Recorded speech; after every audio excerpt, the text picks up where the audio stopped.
అమ్మ చేసే చిట్టి రొయ్యల వేపుడు గుజ్జు గుజ్జుగా కారం కారంగా చాలా టేస్టీగా ఉంటుందండి. 1 కిలో వరకు శుభ్రం చేసి పెట్టుకున్న రొయ్యలైతే తీసుకోవాలి.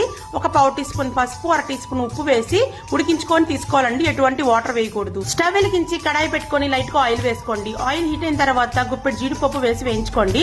సన్నగా కట్ చేసి పెట్టుకున్న ఉల్లిపాయలు, పచ్చిమిరపకాయలు, కరివేపాకు వేసి పావు టీ స్పూన్ పసుపు, 1 టీ స్పూన్ ఉప్పు వేసి ఉల్లిపాయలు బాగా మగ్గిన తర్వాత 2 పెద్ద సైజు టొమాటోల్ని ముక్కలుగా కట్ చేసుకొని వేసుకొని టొమాటోలు కూడా బాగా మగ్గాలంటే మూత పెట్టి మగ్గించుకోండి. టొమాటోలు మగ్గిన తర్వాత అల్లం వెల్లుల్లి గరం మసాలా పేస్ట్ వేసుకోవాలండి. అల్లం వెల్లుల్లి చెక్క లవంగం ధనియాలు యాలకులు లైట్ గా వాటర్ వేసి మిక్సీ పట్టించి పేస్ట్ వేసుకోండి. 1.5 టీ స్పూన్ వరకు కారం వేసుకొని ఈ విధంగా పచ్చివాసన పోయేదాకా బాగా మిక్స్ చేసుకున్న తర్వాత ముందుగా ఉడికించి పెట్టుకున్న 1 కేజీ వరకు చిట్టి రొయ్యలు వేసేసి బాగా మిక్స్ చేసుకోవాలండి. రొయ్యల్ని ముందే ఉడికించి పెట్టుకుని వేసుకుంటే కూర అనేది నీసు వాసన రాకుండా పర్ఫెక్ట్ గా ఉంటుంది. ఒక 10 నిమిషాల వరకు లో మీడియం ఫ్లేమ్ లో మనం దీన్ని ఉడికించుకొని లాస్ట్ అండ్ ఫైనల్ గా కొత్తిమీరతో గార్నిష్ చేసేసుకోవటమే.